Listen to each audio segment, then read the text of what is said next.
Hey, did you know that gospel refers to a genre, a type of literature?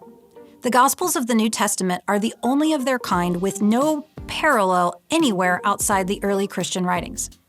Now, this genre certainly has some elements in common with other ancient literary categories, and sometimes these commonalities lead readers to mistake the Gospels for other types of literature.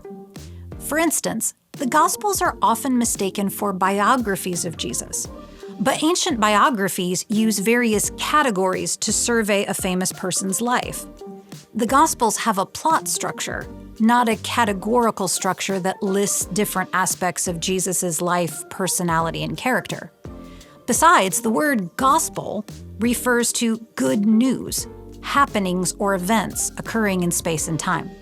So while the Gospels do tell us a lot about Jesus, and he's definitely the main character, what these stories aim to tell us is what happened to Jesus and his early community, and then what happened to the world because of them. Other times, the gospel genre is mistaken as historical report. But these writings have too many differences between how they tell the story to be mere historical reports. Think about it. If the four Gospels tell the story differently and in ways that can't be harmonized, then if they were historical reports, only one could be accurate. But that's not how we read them. We read them as each having some unique perspective and goal for the reader that informs how the author tells the story.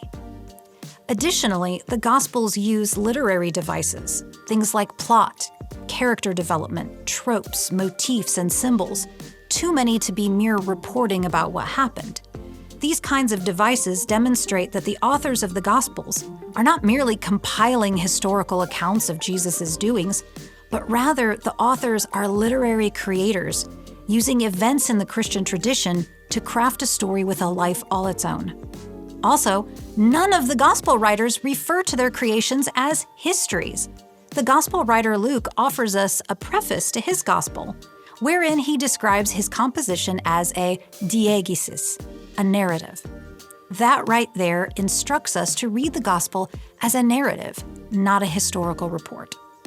So if the Gospels share some things in common with other genres like history and biographies, but don't fit into those categories, how should we describe the Gospel genre?